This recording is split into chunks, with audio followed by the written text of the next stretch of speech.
In today's tutorial, I'm going to show you how to turn off and disable your email signature from appearing in AOL. So this should hopefully be a pretty straightforward process, guys. And without further ado, let's go ahead and jump straight into it.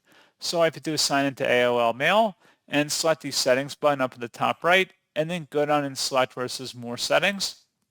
On the left panel, select writing email. Go ahead and click inside next to the signature here to toggle it off, and then it should not appear any longer. And that's pretty much it. So, as always, thank you guys for watching this brief tutorial. I do hope that was able to help you out, and I do look forward to catching you all in the next tutorial. Goodbye.